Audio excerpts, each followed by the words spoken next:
கோரிக்கை, அதை நிறைவேற்றினோம். இதுதான் சட்டப்படி. அப்போ இன்னைக்கு தமிழ்நாட்டை ஆளுகின்ற ஆளுநருக்கு தகுதியான ஒரே கட்சி பாட்டாளி மக்கள் கட்சி மட்டும்தான். இது எங்க வேணா நான் சொல்லுவேனா, இங்க வேணா நான் சொல்லுவேனா?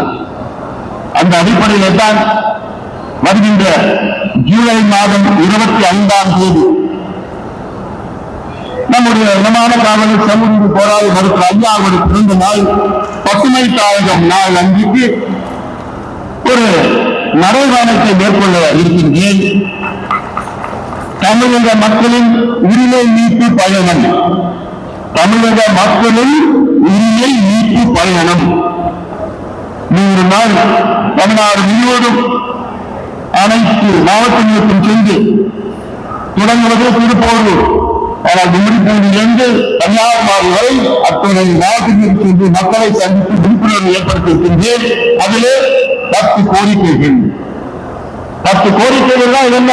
இந்த 10 கோரிக்கைகளும் தமிழ்நாட்டில் அத்தனை பிரச்சனைகளும் இதில் இருக்கிறது. 10 வரியில திருக்குறள் போட்டு 10 வரிகள்ல தமிழ்நாட்டில் அத்தனை பிரச்சனைகளும் கொண்டு வந்துள்ளார்கள்.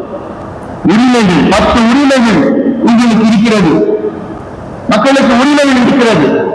அதை நிலைநாட்டுவது, அதை செயல்படுத்துவது அரசினுடைய கடமை. I have all rights. It is the duty of the state to enforce my rights.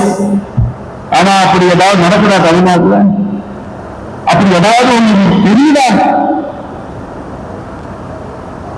வாக்குறுதி, பொய் வாக்குறுதி கொடுத்து கொடுத்து கொடுத்து கொடுத்து ஏமாற்றிக் கொண்டிருக்கின்ற தமிழக அரசு, திமுக அரசு மக்களிடையே நம்ப கிடையாது. அதை எப்படியோ முடிச்சாங்க, முடிஞ்சு போச்சு.